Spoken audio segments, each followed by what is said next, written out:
in giving away the control, you got it. You got the kind of control you wanted. That's to say, where you had a loving relationship to the world, but you didn't have to make up your mind what it should do. You let it decide.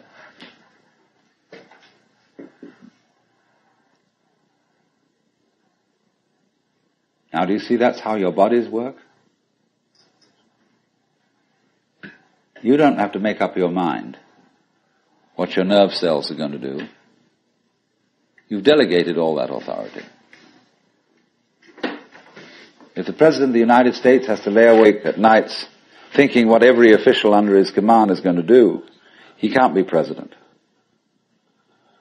He's got to make an act of trust in all those subordinates to be responsible and carry on their things in just the same way as you make an act of trust to all your subordinate organs to carry on their functions without you having to tell them what to do.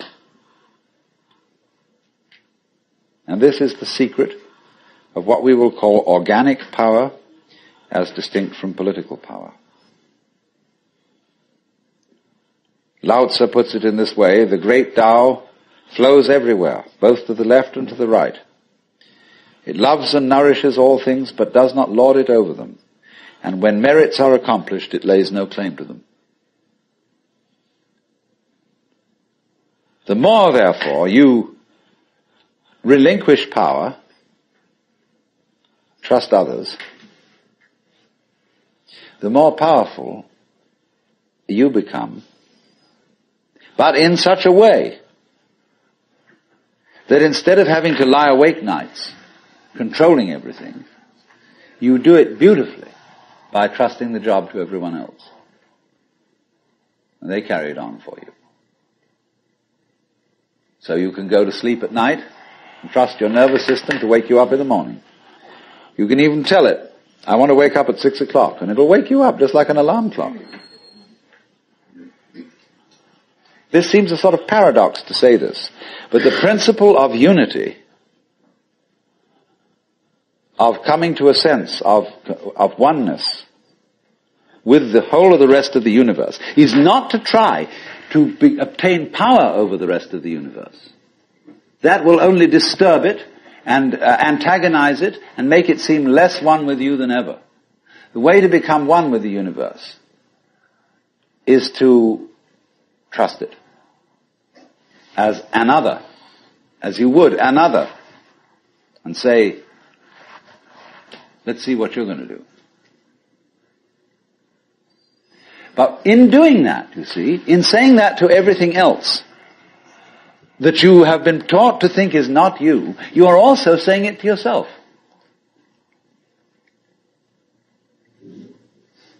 Because finally, as I pointed out, you do not know where your decisions come from. They pop up like hiccups.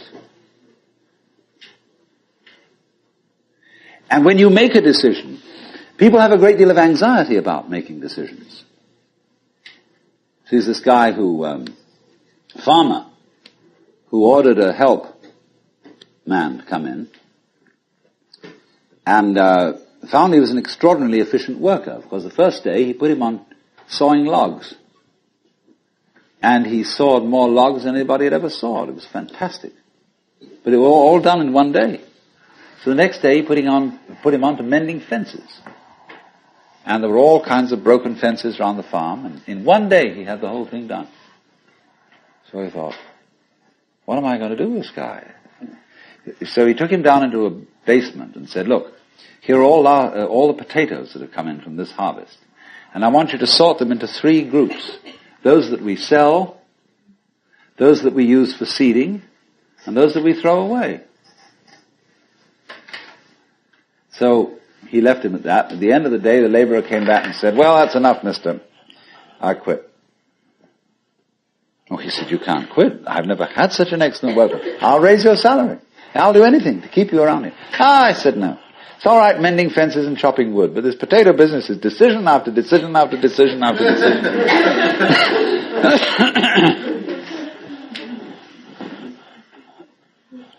So when we decide We're always worrying. Did I think this over long enough? Did I take enough data into consideration? And if you think it through, you find you never could take enough data into consideration. The data for a decision in any given situation is infinite. So what you do is, you go through the motions of thinking out what you will do about this. And then when the time comes to act, you make a snap judgment.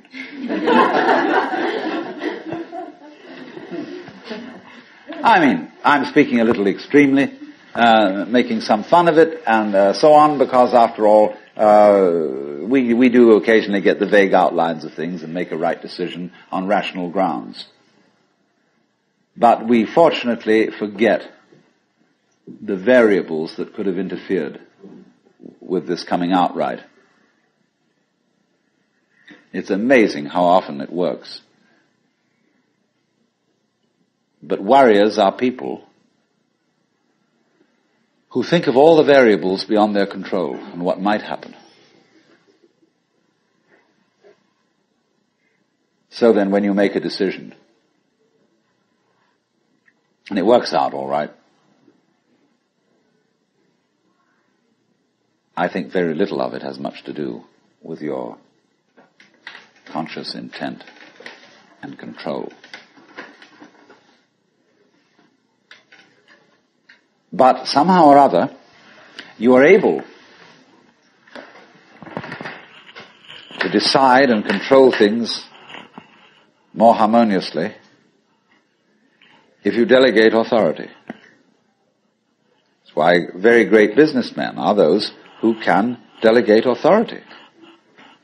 Trust others to work for them. Because those are people developing businesses on the same basic structure that is fundamental to a living organism. Delegation of authority. It loves and nourishes all things, but does not lord it over them. And you see, then, what is happening is this. The more you let go of it and trust it,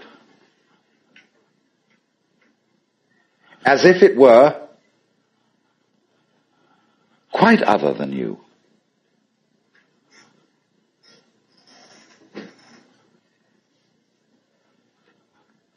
the more you realize the inseparable identity of self and other.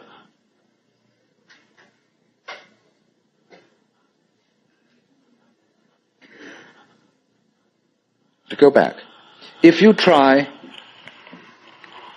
to find the identity of self and other by subjecting other to self, no go. If, on the other hand, you find it through giving self, that is control, over to other, and trusting that, you may make a mistake. You may make a bad gamble. But in the long run, you're acting on a principle which has the backing of evolution. This is the way biological evolution goes on. Constant delegation of authority. That's why, obviously, the democracy is superior to the monarchy. It was de Tocqueville who said that democracy is always right, but for the wrong reasons. Because there is operating in a democracy the principle that Buckminster Fuller calls synergy. And synergy is the intelligence of a highly complex system, the nature of which is always unknown to the individual members. Because that goes back again to this point, that we're always entering a new environment. We don't ever know fully what the new environment is, because the only environments we know are the past ones. There is always then operating in the development of cellular life on any level a new way of organization, higher than any existing form, and we are not aware of it until after it's happened.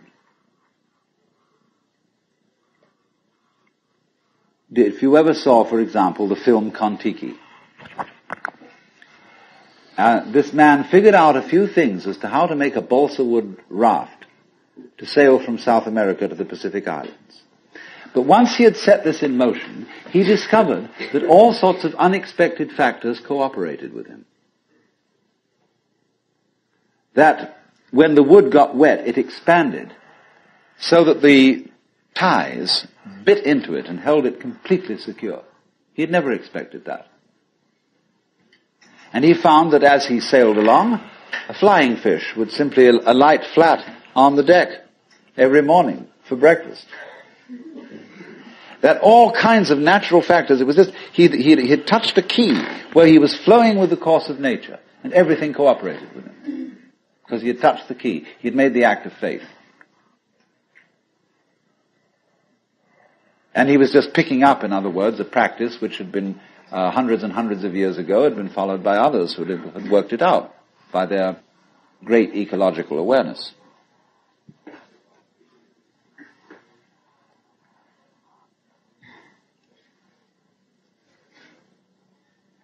So we do come out of this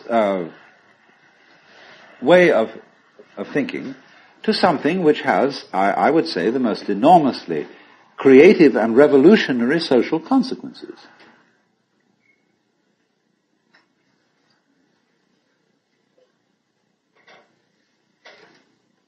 That it has become not virtuous, not self-sacrificing, not anything like that. It has become the hardest practical politics to let go control to others, to give up trying to dominate the scene.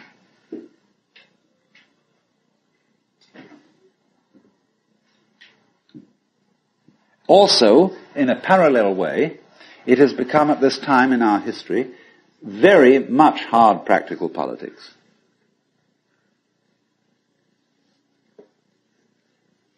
To learn how to enjoy ourselves.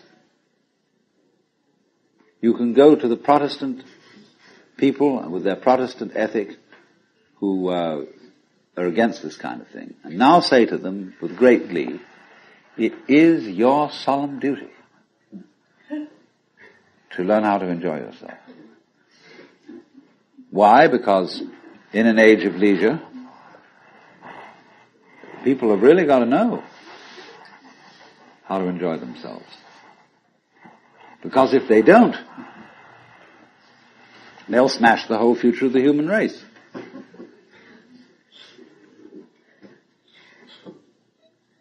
So a utopia has become not some sort of a dream, but an urgent necessity. We can't do without it. Because if we try to do without it, what's going to happen is that we are going to terminate our race in a mutual massacre of scapegoats.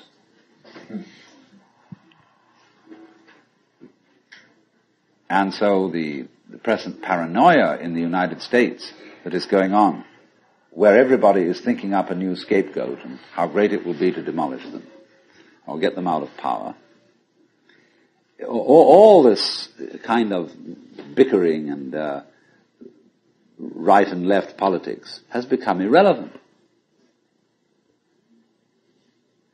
Because we now have the opportunity of trusting our own intelligence, our own technology.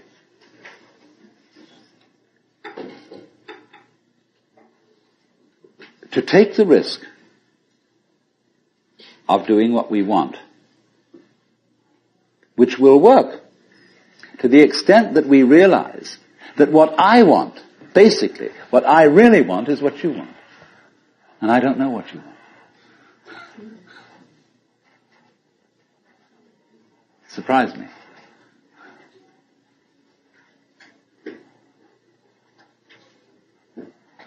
But that's the kinship between I and thou.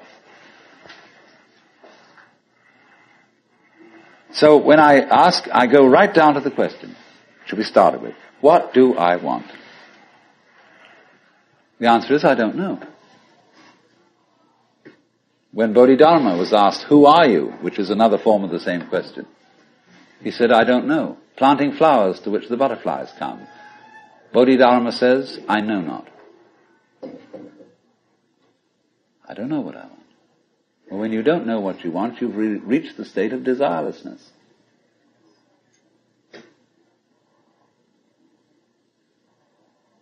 When you really don't know. But you see, there's a beginning stage of not knowing and there's an ending stage of not knowing. In the beginning stage, you don't know what you want because you haven't thought about it. Or you've only thought superficially. And then when somebody forces you to think about it and go through and say, yeah, I think I'd like this, I think I'd like that, I think I'd like the other. That's the middle stage. Then you get beyond that. Say, is that what I really want? In the end you say, no, I don't think that's it. I might be satisfied with it for a while and I wouldn't turn my nose up at it. But it's not really what I want. Why don't you really know what you want?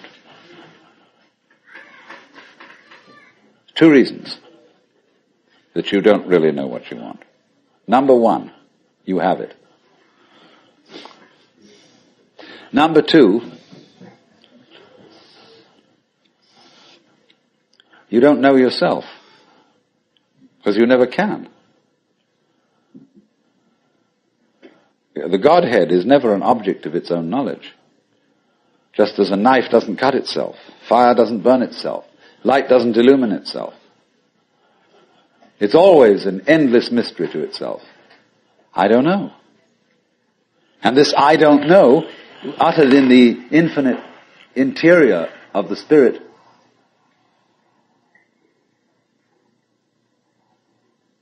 this I don't know is the same thing as I love, I let go, I don't try to force or control. It's the same thing as humility.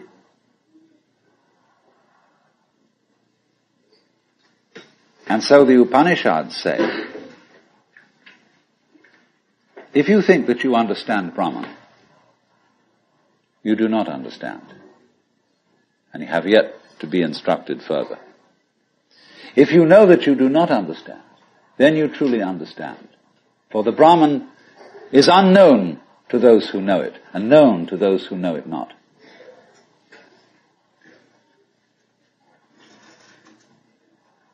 And the principle is that any time you, as it were, voluntarily let up control, in other words, cease to cling to yourself, you have an access of power. Because you're wasting energy all the time in self-defense. Trying to manage things, trying to force things to conform to your will. The moment you stop doing that, that wasted energy is available. And therefore you are, in that sense, having that energy available, you are one with the divine principle. You have the energy. When you're trying, however, to act as if you were God, that is to say, you don't trust anybody and you're the dictator and you have to keep everybody in line, you lose the divine energy. Because what you're doing is simply defending yourself. So then, the principle is, the more you give it away, the more it comes back. Now you say, I don't have the courage to give it away. I'm afraid.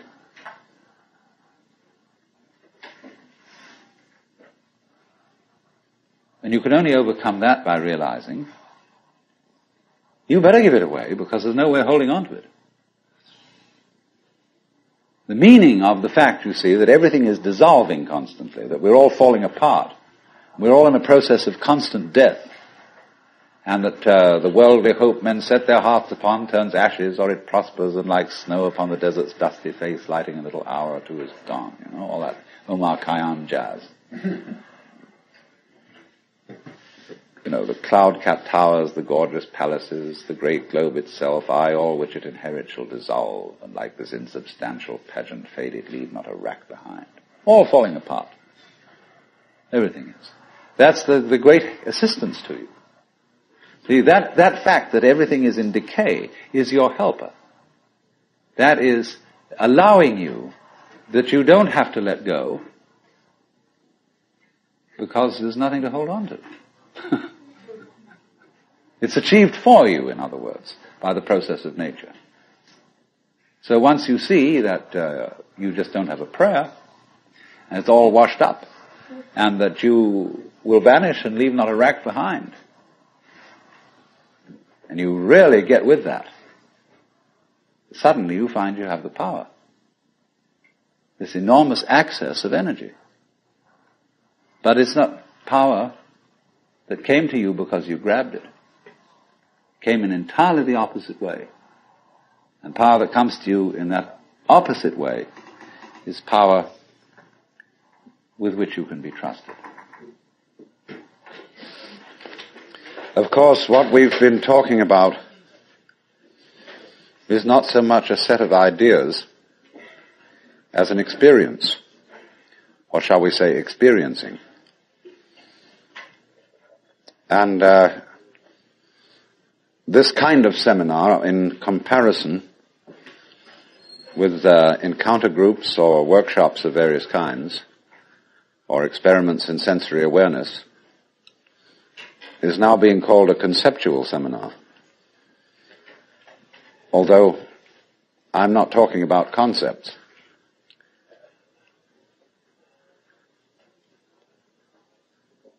But the crucial question arises that an understanding, a real feeling understanding, of the polar relationship between the individual and the world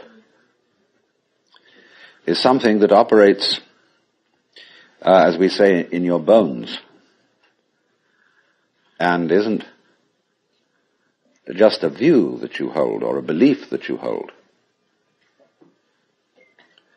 It's so curious that the emphasis of the Western tradition in religion is primarily upon right belief. Do you believe in the right dogmas and the right doctrines? And only secondarily upon right action. Because what you believe is, in Christianity at any rate, far more important than what you do. Because one is saved through faith, not by works. And early in its history, the Christian church rejected the movement in the church which had been known as Gnosticism, from the Greek gnosis, which means knowledge. And in a way, there were some sound reasons for doing so. Because the Gnostics were what I would call anti-materialists. They divided human beings into three classes that were called, respectively, pneumatic, psychic, and hylic. The last one being H-Y-L-I-C, from the Greek hyli, or they would call it now ile, meaning wood. So the people were spiritual, psychological, and wooden. And that is to say, the wooden people were those most absorbed in materiality and most closely identified with their bodies.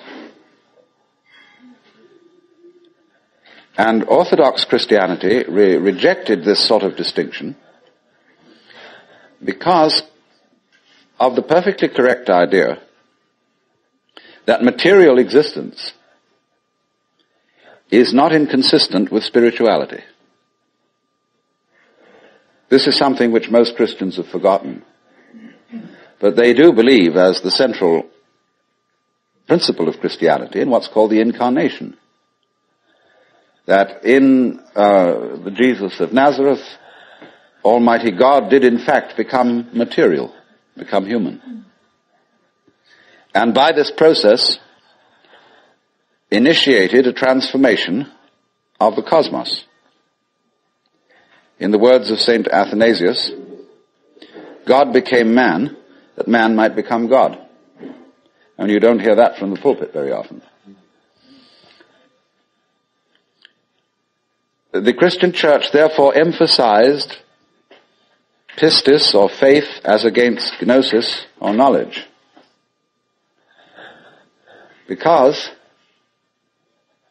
they said you can never know God. God could never become an object of knowledge. And in this funny roundabout way, the Christian theologians were saying exactly the same thing as the Hindus.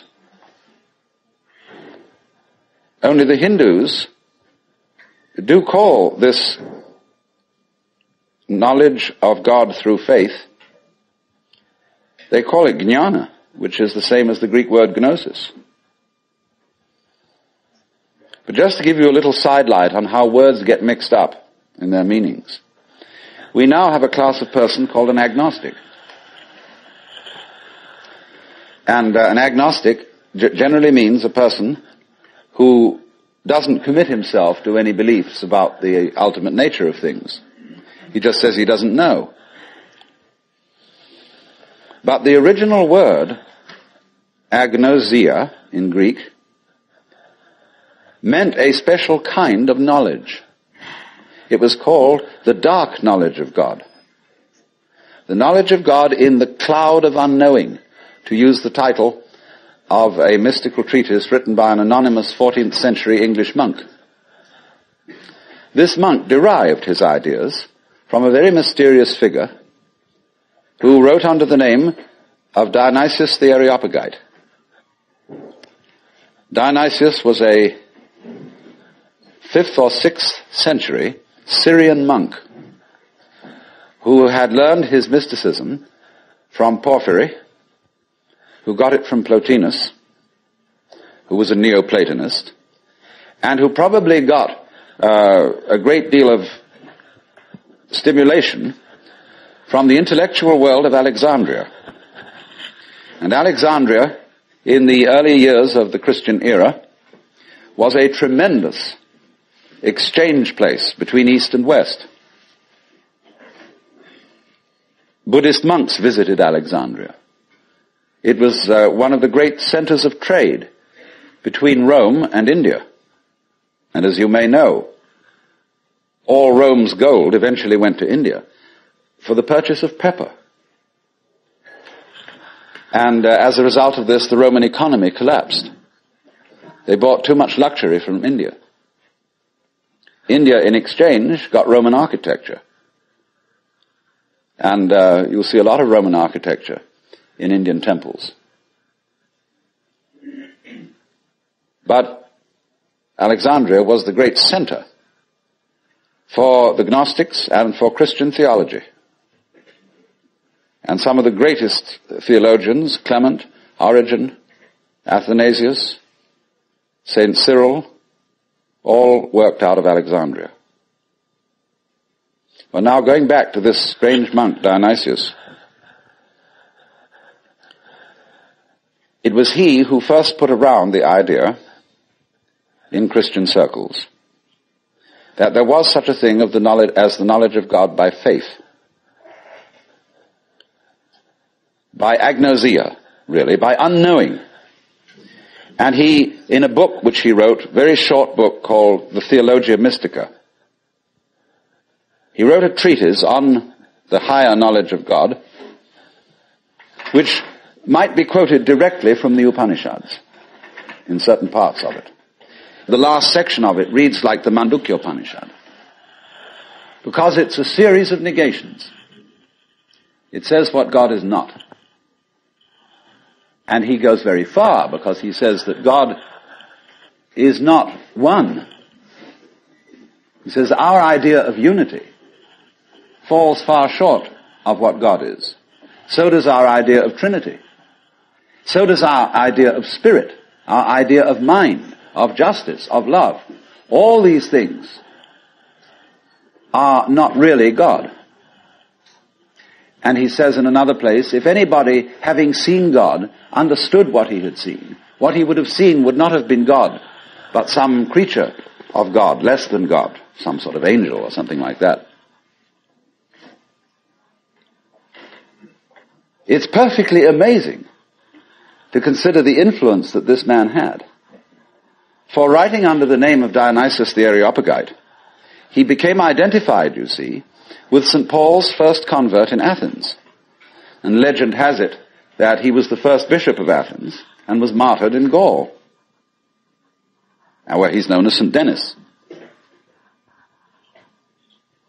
But St. Thomas Aquinas looked upon the writings of Dionysius the Areopagite as having the highest authority. And you could, if all the texts of Dionysius' work had been lost, you could restore most of it from quotations in St. Thomas.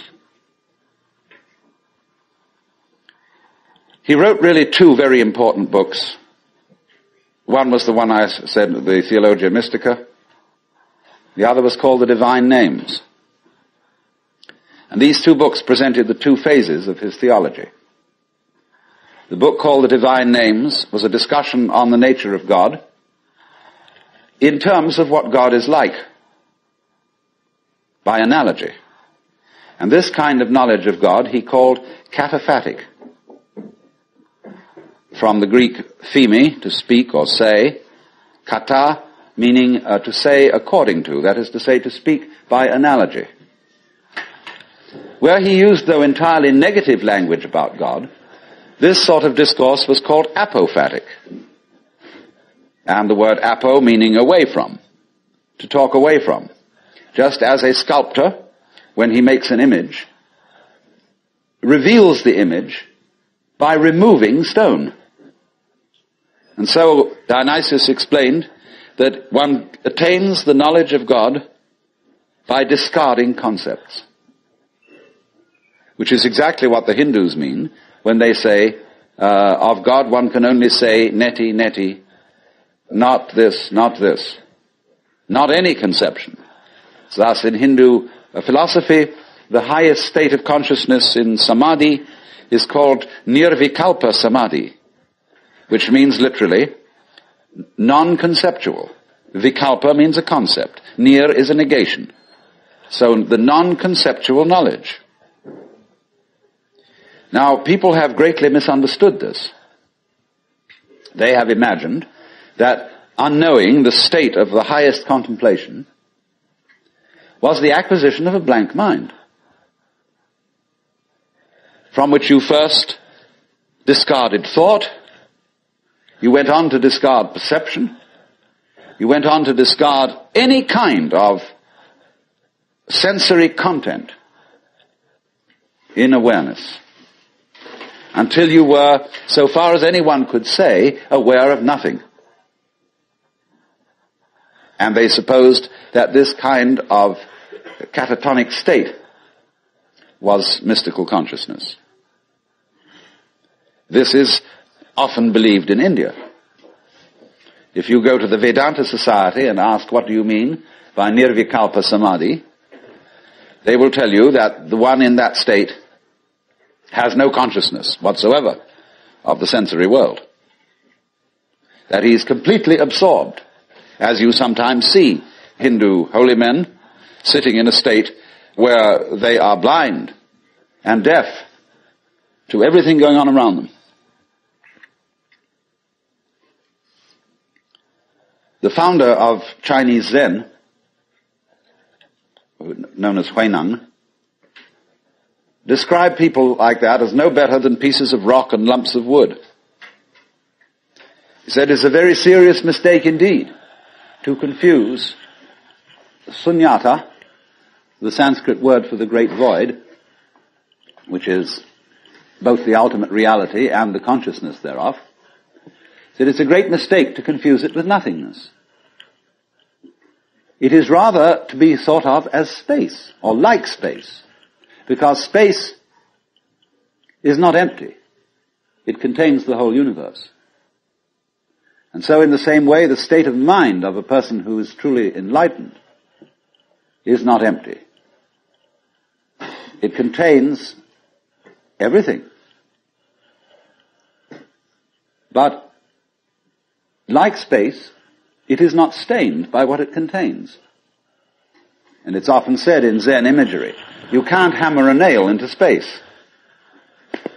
You can't spit on the sky and soil it. If you try, the spit will just return and hit your own face. So they go on to say the consciousness in all of us, your basic mind is like space. It is completely pure. But of course by purity, they don't mean unsexual, which is of course what purity generally means in the Western world. Blessed are the pure in heart, for they shall see God. A person who's pure in heart is generally understood as one who never has any naughty thoughts.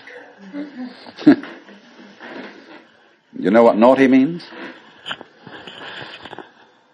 Means vain, negative, empty. A naughty person, therefore, is one who doesn't amount to anything, who's just nothing. That's the real meaning. But this misunderstanding of the nature of contemplation existed not only in India, from which it was transmitted to China, but also in the West. You read many treatises on Western mysticism, and there's still the feeling that getting into a deep, deep trance, sometimes called rapture. Again, the word rapture has undergone some transformations. We talk about rapture as people being beside themselves with pleasure. But to be rapt means to be taken away from the body. So also ecstasy, we now interpret as meaning in a state of high pleasure. But it means to be outside yourself, to stand outside yourself. Your soul has left you, it is with God.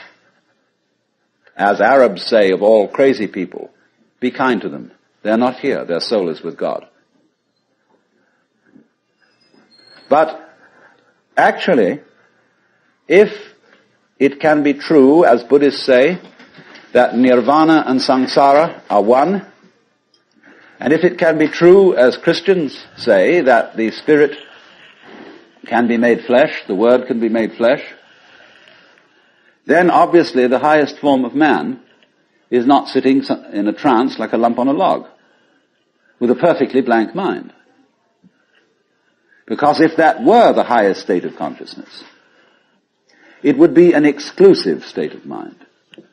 A state of mind that shuts out life. And in that sense it could not qualify for being what the Hindus call non-dualistic. They always speak of the highest reality as being not one, because one excludes many.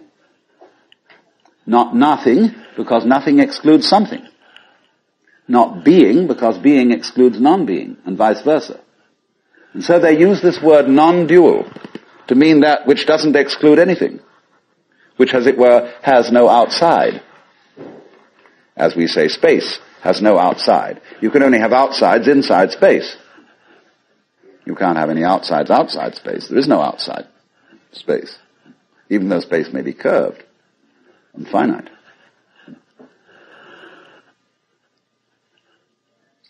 So, if you want to think incidentally of that curved space, go and take a look at a photograph in the Life, a book on mathematics, where there's a picture of a Klein bottle, which is a three-dimensional Möbius strip. A Möbius strip, you know, is a piece of paper that is twisted once and then joined. And it has only one side and only one edge. Now, a Klein bottle is a three-dimensional Möbius strip, and it only has one inside. It has no outside. You can say it has an inside and no outside, or it has an outside and no inside. It's a fabulous little trick. But there's something like that would be the nature of space, as that which does indeed transcend the opposites. Not quite. No, we'd have to do one extra move on a serpent to make it into a Klein bottle. You'd have to tuck its head through the side of its skin and make the aperture through the mouth continuous with the inside of the serpent towards the tail, you see. That's more or less what a Klein bottle is.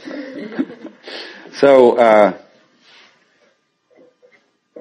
what I'm getting to, I'm giving you something out of the general history of religions to show that what has been meant by the mystical state, the state of samadhi or awakening in certain traditions, is not this state of trance, but a state of consciousness in which you can perfectly well carry on your daily affairs. And of course, what is meant by a bodhisattva as the ideal type of Buddhist person is that he is not wrapped, that he is actively engaged in the life of the world, because he has gone beyond the illusion that nirvana is to be found away from everyday life. So, what is then the point of meditation? Why meditate? Why do you have to crawl off into a hole, or go to a Zen monastery, or retire and be quiet, when this is only a withdrawal? Is there anything to be said for it? Well, meditation is, in that sense, as a practice, as a discipline, is a very curious problem. Because from one point of view it's a help, and from another point of view a hindrance. And I think we have to understand, first of all, that meditation exercises are medicinal rather than dietary. The same could be said of LSD. A medicine, not a diet.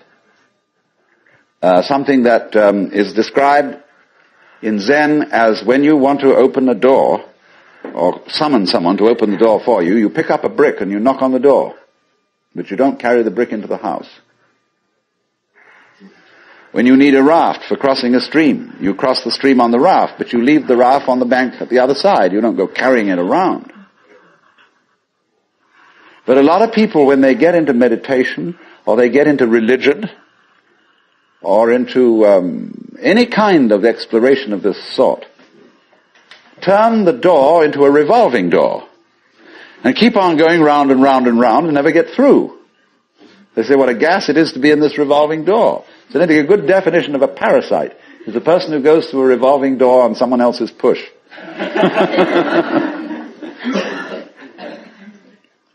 So there are all sorts of people in the religious racket who are going through revolving doors. And they're very bitter about people who walk right through and leave the door behind, because they say, well, you haven't paid enough respect. You must really understand religious one-upmanship. It's a tremendously important thing. And don't be caught out by this, because what happens is, there's a little game going on, which I'm going to initiate you into. And it's played in Zen, which is,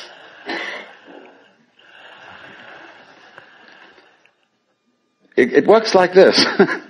If you go to a teacher and ask for spiritual instruction, or even if you come to a seminar like this, you are, by doing that, confusing yourself. Because you are looking for what you're asking for outside, as if someone else could give it to you, as if you didn't have it. So the teacher knows that as long as you do that, you haven't understood. But he doesn't just tell you to go away. Or we may sometimes just say, go away, I'm too busy. And in any case, I can't tell you anything. Well, people won't take that for an answer. They won't take no for an answer. And furthermore, if he just said go away, they would just find some other teacher who would exploit them and maybe keep them as followers for years and acquire a great deal of money by so doing. But what he does is another thing. He tries to give them the put down, as if to say, you have a great long distance to go yet. Your attainment is not at all perfect. And they're always talking about other sects and other schools and saying, well, they haven't really got the point, you see? So that you keep losing faith in yourself. and feeling, my goodness, I haven't yet attained this thing. And that keeps you working. But all the time, you're being talked out. It's like someone who's a pickpocket and he's stolen your own watch and is selling it to you.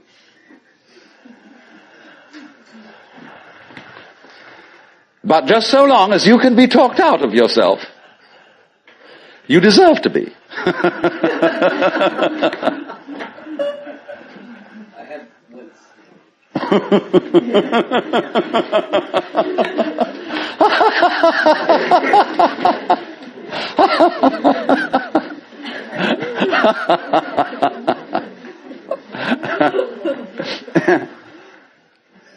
Now, you become very aware of this.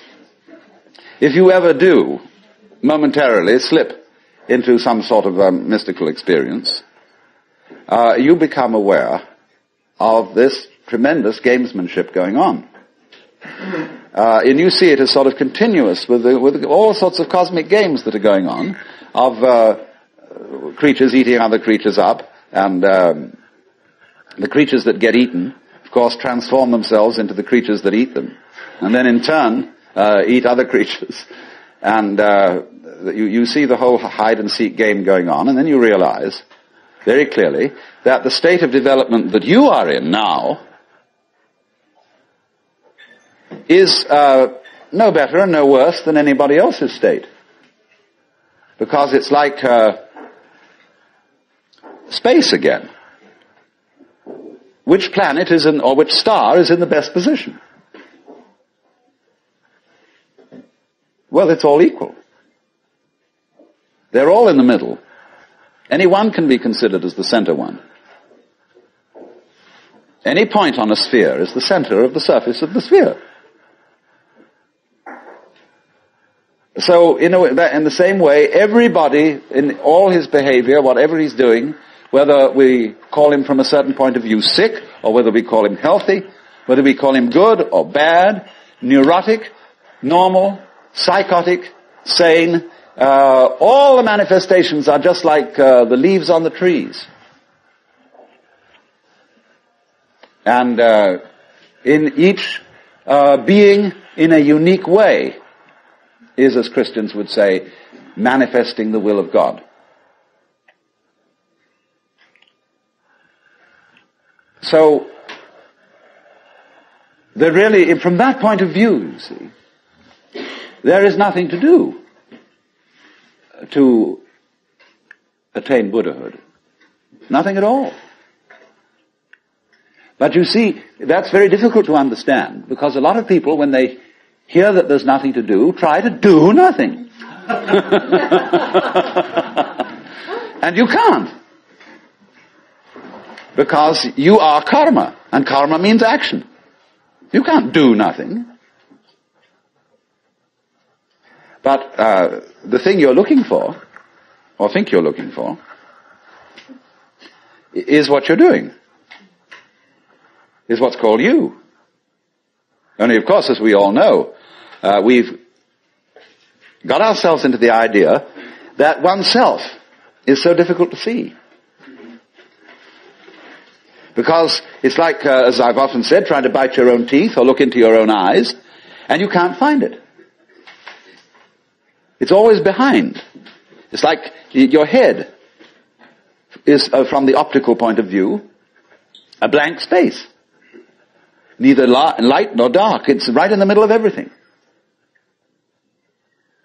And so, one of the great tricks of gurus is to set people looking for their heads.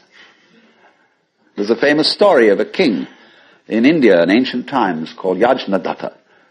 And one morning he woke up and reached out for his mirror and brought it over. No head. He was looking in the wrong side of the mirror. And he was kind of bleary-eyed and had a hangover. So he summoned servants and said, "Ye gods, I've lost my head. Find it." And they said, "But Your Majesty, it's there on your shoulders." He said, "It is not. I can't see it in the mirror. Nobody can show me my head." So they were rushing all over the place, looking for the head. Now the trick to that is, of course, that you are perfectly well aware of your head, only not in a form in which you expect to be aware of it. You expect to be aware of your own head in the same way as you're aware of other people's heads. But that wouldn't be true of you, because you've got an inside view on your head. You have an outside view on other people's heads, because, of course, you're taking an inside point of view. But the way in which you are aware of your head is in terms of what you are seeing and hearing. Because all sights and all sounds are what the nerves inside your head are doing. That's how to be aware of one's head. You are aware, therefore, of yourself, the mysterious self that you have, in terms of experience. Because there isn't really any difference. But that always escapes people, you see. So perpetually, so long as you don't understand that, you can be talked into going on to all kinds of weird excursions. And just so long as you believe it, you're a sucker. You're hooked. And it takes a tremendous inner confidence and nerve finally to say, hey, don't pull that stunt on me anymore. I see through your game. And because gurus are very clever at putting you down. But they're just trying to see how strong you are. Testing you out. See if they can hoodwink you. So long as they can, you see, they're going to go on doing it, because they're going to get you to the point where they can't do it to you anymore. Then they'll graduate. And so,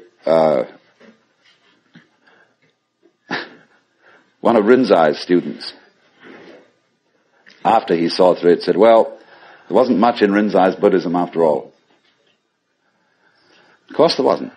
He said boldly and straight out, my teaching is just like using an empty fist to deceive a child. You know, when you play games with a child and pretend you've got something here, and the child goes into all kinds of tizzy to get you to open your hand and show what it is, and then there's nothing. Fooled. So you can be fooled. As long as you can be fooled. When you can't be fooled, you don't ask the question anymore. Because it's all become clear. It's all become clear that there is no puzzle about this universe. What makes you think there are puzzles about this universe? Very simple reason. You're trying to explain it. And when you explain things, what do you mean by explanation? There are several meanings of explanation. There's really one basic meaning. But first of all, to be able to translate what is happening into terms of words or numbers. In other words, to describe. But a real explanation is not just a description. It's a description which enables us to control what we are describing. But didn't we see in the last session that to control the world is not really what we want to do?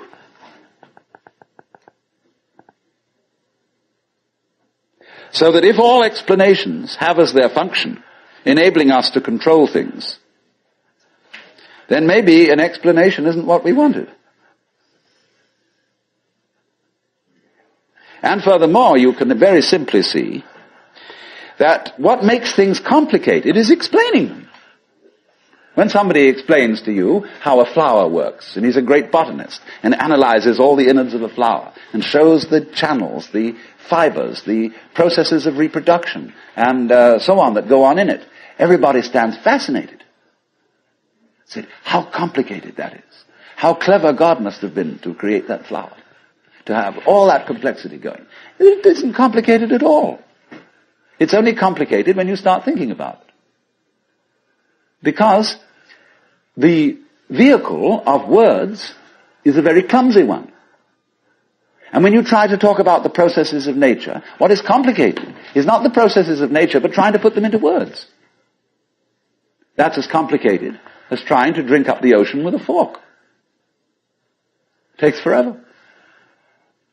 And so this intense complexity that we see in everything is created by our attempt to analyze it all. And so what we do is, you see, when we analyze, we use our eyes and ears as scalpels. And we dissect everything. And we have to put a label on every piece we chop off. And so we scalpelize and we get it right down to atoms, getting finer and finer, and we suddenly thought, well, we've got to the end of it, because the word atom means what is not cuttable. Atomos. But then we found we could cut the atom. And lo and behold, big fleas had little fleas upon their backs to bite them. And it goes on forever. There is no end to the minuteness which you can unveil through physical investigation. For the simple reason that the investigation itself is what is chopping things into pieces. And the sharper you can sharpen your knife, the finer you can cut it. And the knife of the intellect is very sharp indeed. And the sophisticated instruments that we can now make, well, there's probably no limit to it. But in a way, all that is vain knowledge. In a way. Because you see, what it does is, it gives you the illusion that you've solved your problems. When you have controlled certain things, and you have solved certain problems, practical problems, you say, fine, more of that please. Let's go on solving problems. And then you do. And you create a world of people, as we are today, far more comfortable than people who lived in the 19th century. Just remember the troubles of going to a dentist when you were children, or some of you when you were children, of medicine, of badly heated homes, of all sorts of things that we don't put up with anymore. But the problem is we keep running into this thing that all constant stimulations of consciousness become unconscious. And when we take it as a matter of course to have certain comforts, then we switch the level on which we worry. When you solve a whole set of problems, people find new ones to worry about. And after a while, you begin to get that haven't we been here before feeling. Aren't we just going round on a cycle and doing the same old thing over and over and over again because we don't realize that we're chasing our own tails?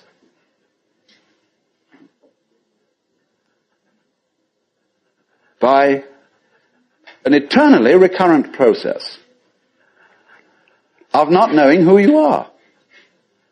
That is the hide and seek. That is the nature of what the Hindus call the Manvantara and the Pralaya, the period of the Manvantara in which the worlds are manifested, and the period of the Pralaya in which the worlds are withdrawn from manifestation.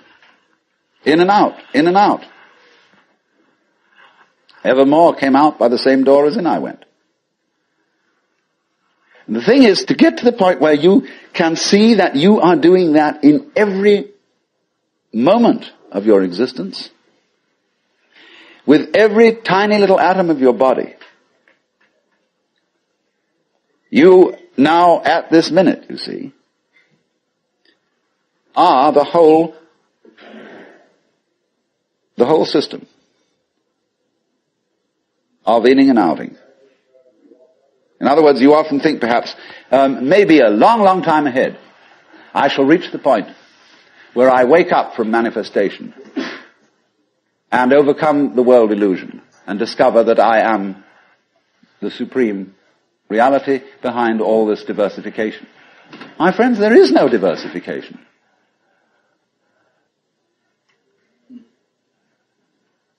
In other words, what you call diversification is your game.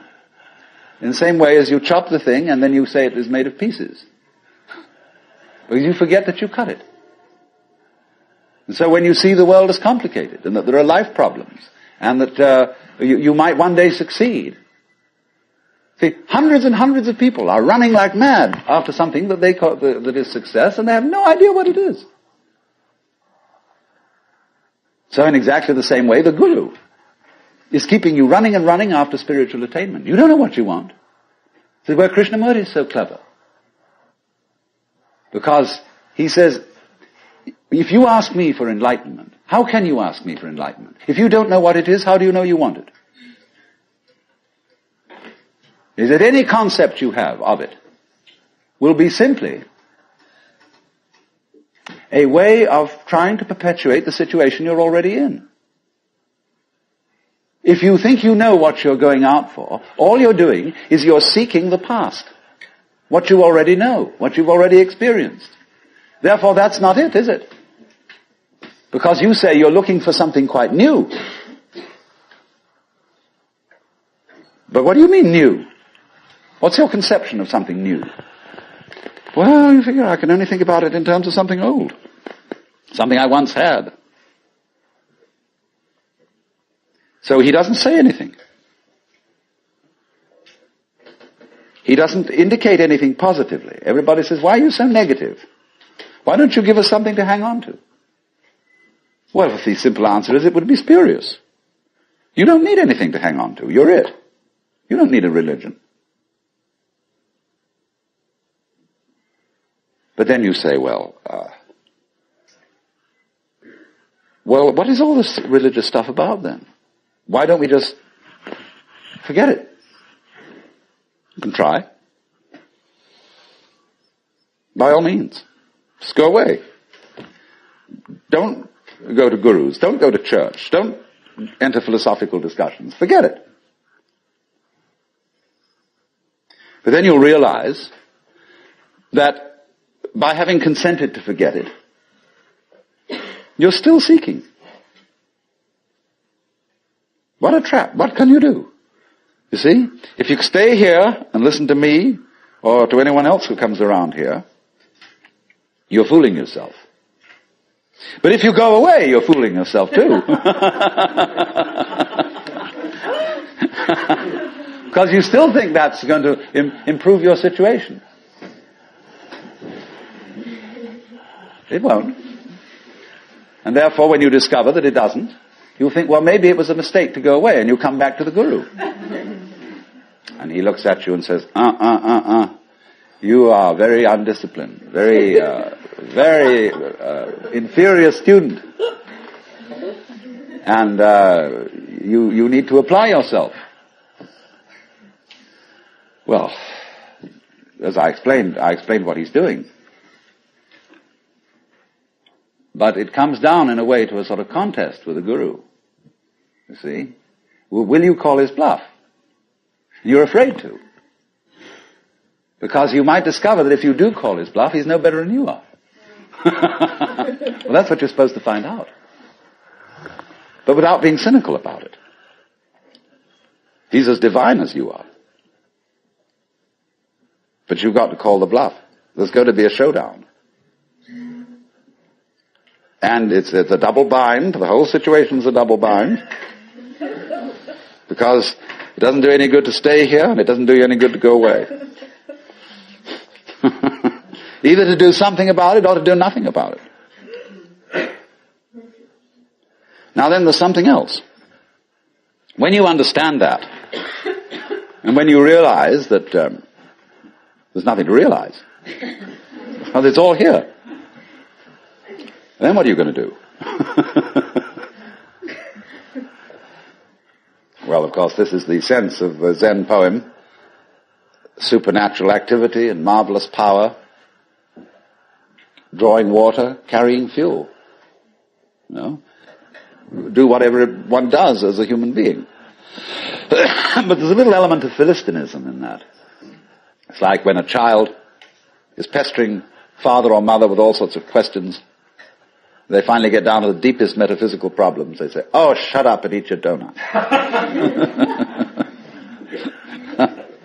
And I wouldn't say that, you see, at this point.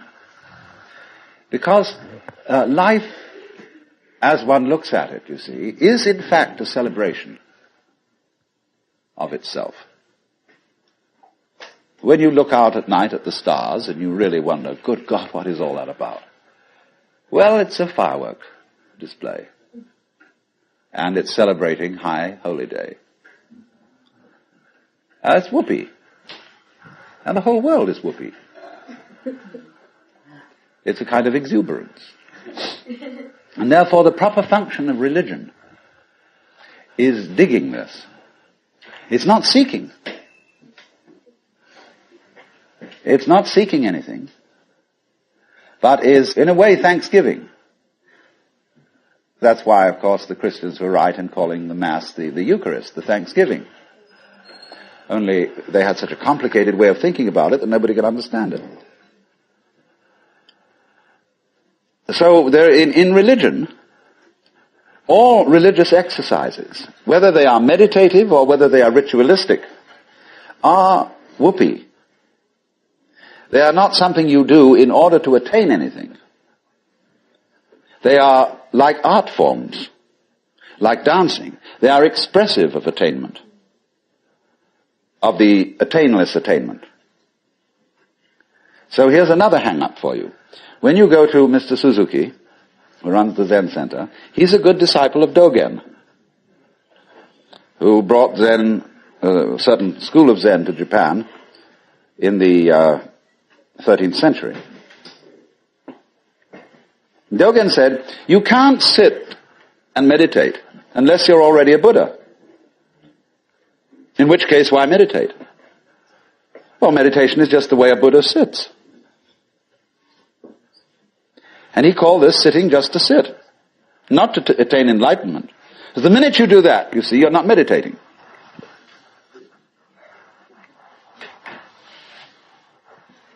So you only become a good meditator if you're not looking for anything. And therefore, you realize what a great thing it is to be able to sit. And what a great thing it is not to dissect the world with your analytical intellect. To be able to look out at the water or the trees or at the floor and the light on it in front of you without calling it light or floor or trees or thinking that it has parts or thinking that it's complicated. It isn't. So when you can sit without thinking, not with an empty mind, mind you, I'm going back to that point, not with an empty mind, but just a non-analytic mind, a non-probing mind, where you're not creating problems all the time, by trying to control it, by trying to control your mind, by trying to control your experience, what you see and hear. You then just simply discover that there is no way of controlling what you're experiencing, because what you're experiencing is you. And to try and really fundamentally control that is just going around in a circle. So, if I would say to you now, what you have to learn is to let it happen, that's wrong too. There's no one to let it happen. If I say to you, accept your experience, be calm and open to things, that again perpetuates the illusion that you're something different from it. And so we go round and round.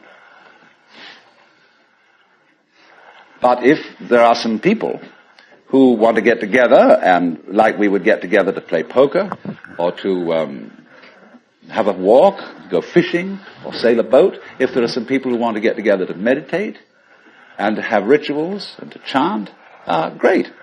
It's an art form. And you can only use it and make it a good art form if you're not using it to get something. And this is what really is the bane of temples all over the world. You go into Buddhist temples where they theoretically don't believe in any God. But there are the people praying. And they're all doing it in order that we get a male child next time around, or that the horse recover from a disease, or that mama gets cured of the dropsy. And all these petitions are going on and on and on. People always coming to the temple to ask for something. Lowbrow people for lowbrow things. Highbrow people for highbrow things. And there all the vendors sit outside and sell souvenirs and magic and charms, and all the people go in and do this. And all these serious priests sitting there, really having to keep up face and say, yes, we can provide these services. On the other hand, if you go in to one of these temples, along with all the faithful followers, and have a ball, buy a bead, buy a candle, buy a this, buy that, buy some incense, go in, dig this great thing going on, salute the Buddhas or the altars or the crucifixes or what you will, but don't take it seriously. And this is one of the great important transformations of today in our consciousness, is that a great many people are finding out that religion is not supposed to be taken seriously. This is a shocking thing to many people. There used to be an old saying that a religion is dead when the priests laugh across the altars. That's true in one sense. When the priests know that they've got a racket going, and they don't believe one word of it, and they're laughing across the altar because of all these suckers around doing it, then it's true. The religion is dead. But when the priests laugh at the altars, because they're having such fun, and because this whole scene is so beautiful, well, it's the difference between some stuffy old Buddhist priest humming a sutra and Allen Ginsberg chanting a sutra. That's a thing to hear. Because there's people going, they go on for interminably, it's a bore. They're sick of it. But they get paid for it. This is magical. But when Allen Ginsberg chants the sutra, everybody gets in a circle and he gets these little bells, and they get going. It's just like a jam session, where everybody is absolutely delighted. Well, that's the way to do it. And if you can't do it that way, forget it. And trust it. As if it were quite other than you.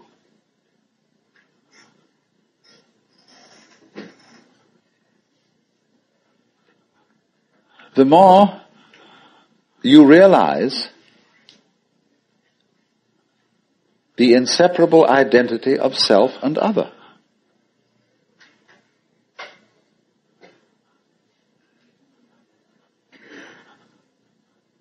To go back, if you try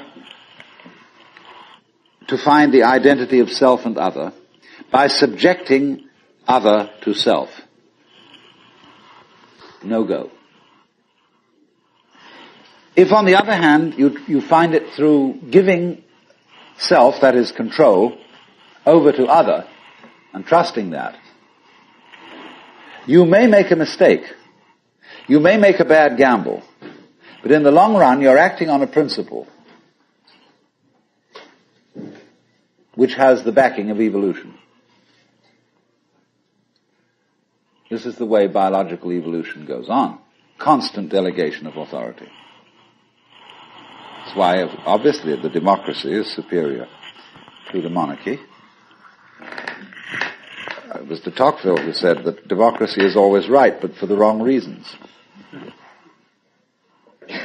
Because there is operating in a democracy the principle that Buckminster Fuller calls synergy. And synergy is the intelligence of a highly complex system, the nature of which is always unknown to the individual members. Now, found he was an extraordinarily efficient worker, because the first day he put him on sawing logs. And he sawed more logs than anybody had ever sawed. It was fantastic. But it was all done in one day. So the next day he put him on to mending fences. And there were all kinds of broken fences around the farm, and in one day he had the whole thing done. So he thought, what am I going to do with this guy?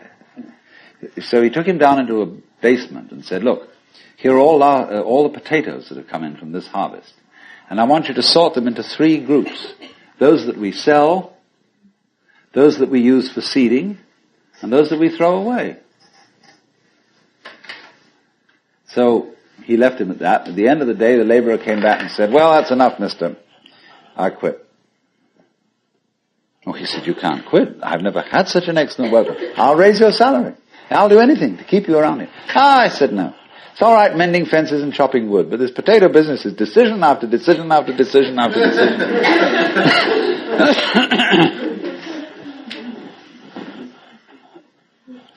So when we decide, we're always worrying, did I think this over long enough? Did I take enough data into consideration? And if you think it through, you find you never could take enough data into consideration. The data for a decision in any given situation is infinite. So what you do is, you go through the motions of thinking out what you will do about this. And then when the time comes to act, you make a snap judgment.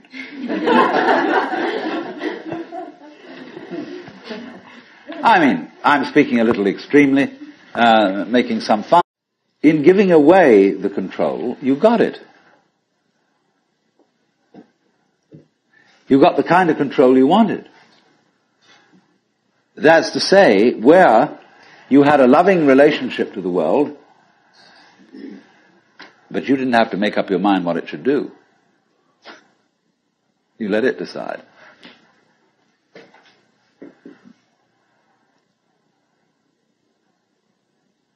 Now, do you see that's how your bodies work? You don't have to make up your mind what your nerve cells are going to do. You've delegated all that authority.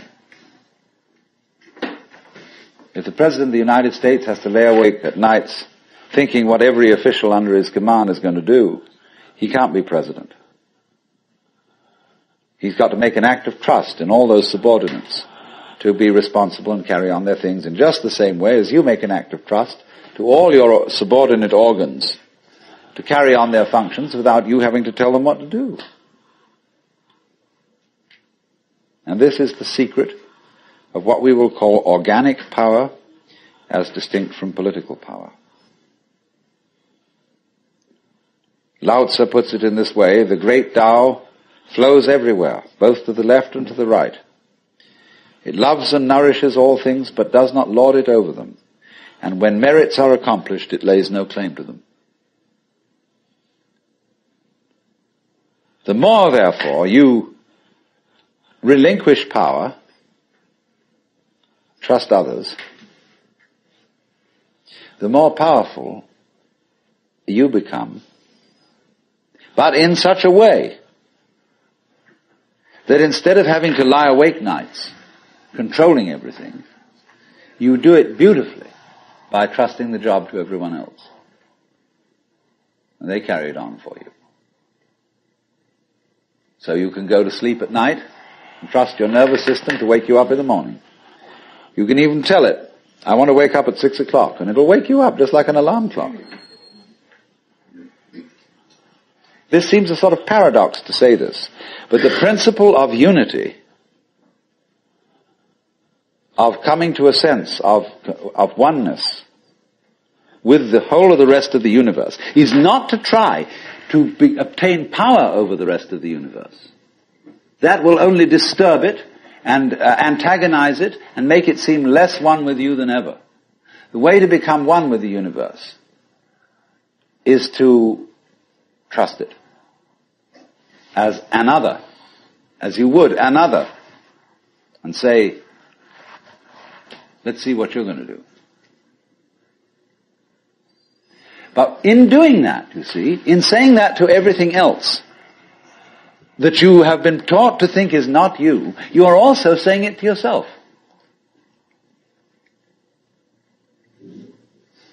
Because finally, as I pointed out, you do not know where your decisions come from. They pop up like hiccups. And when you make a decision, people have a great deal of anxiety about making decisions. There's this guy farmer, who ordered a help man to come in, and none of it, and so on, because after all, we do occasionally get the vague outlines of things and make a right decision on rational grounds. But we fortunately forget the variables that could have interfered with this coming out right.